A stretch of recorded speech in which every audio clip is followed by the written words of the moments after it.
Yes, Sabi nga amen. ni Manny Pacquiao doon sa kanyang testimony, gabi nagsisharing sila dahil sila ay bukas lalaban sa boxing.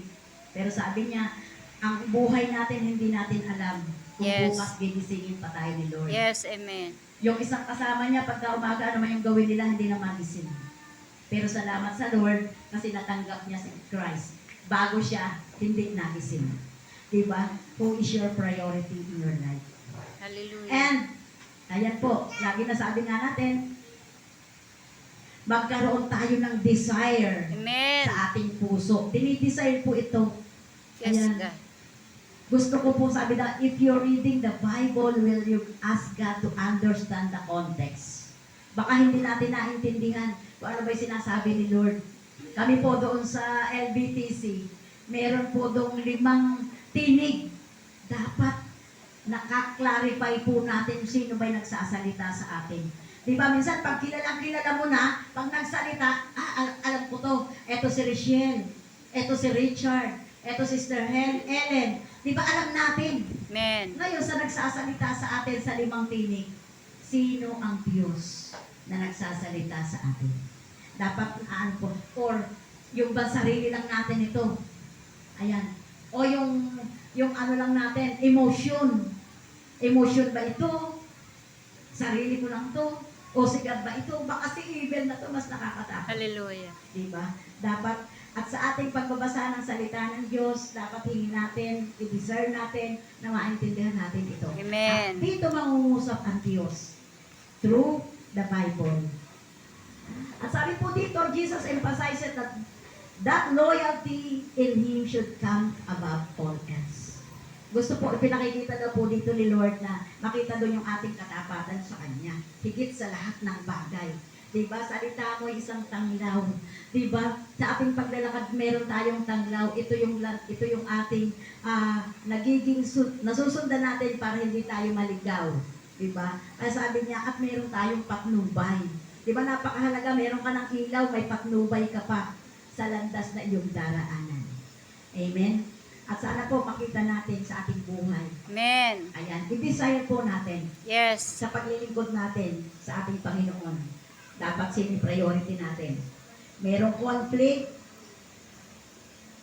pero ito po ay isipin natin na pagpapala sa atin ng ating Panginoon.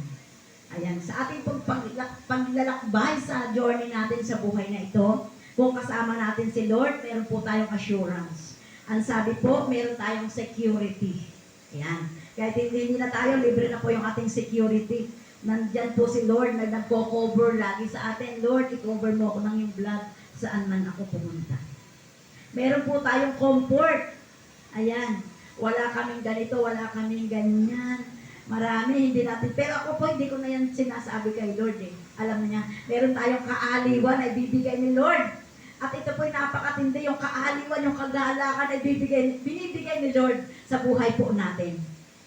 At siyempre po ito napakatindi, meron tayong direksyon. Amen. Tama ang landas na ating tinatahak. And meron tayong guidance. Di po ba? Napakatindi po. Meron ka ng security, may comfort ka, may direction, and guidance sa ating paglilingkod sa ating Panginoon. Kung siya po yung ating priority. Ang pangalawa po, facing conflict. Ayan. The passage acknowledges that following Jesus can lead to division and conflict. Ang sabi po, pag naglingkod ka sa ating Panginoon, kailangang harapin mo yung mga conflict, yung mga sumasalungat, or meron talagang ganyan na hindi lahat ng sabihin mo, lahat ng gagawin mo. Mayroon pong may kumukontra, meron pong, sabi, dapat harapin mo to ng may pag-ibig. At sabi po doon, dapat merong division na ang buhay mo sa paglilingkod sa ating Panginoon. 2 Corinthians 5:17-21, mahahaba yung verses ko na sinasabi dito. Ayan. Pero sabi po dito, kaya kung nakipag-isa ka na kay Kristo, ang isang tao, isa na siyang bagong nilalang. Wala na ang dati niyang pagkatao, sa halip ito ay napalitan na ng bago. Amen. Kung dati ako ay maingay, kung dati ako puro reklamo, kung dati puro ako complain, pero ngayon hindi na. Kasi sabi, kung ikaw ay nakipag-isa na kay Kristo, dapat bago ka na. Meron ka na, meron ng division. Ayan. Yes, amen. Sabi nga, meron na na-set apart ka na. Iniwan mo na yan, di ba? Ang Diyos ay gumawa ng lahat ng ito. Ang Diyos ang gumawa ng lahat ng ito.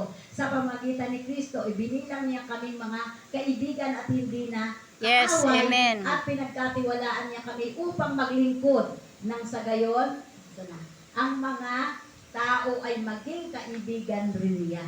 Tayo po yung gagamitin ng Diyos para maipakilala natin si Lord sa bawat tao, sa ating pamilya, sa ating mga kaibigan, sa ating mga kaklase, sa ating mga katrabaho.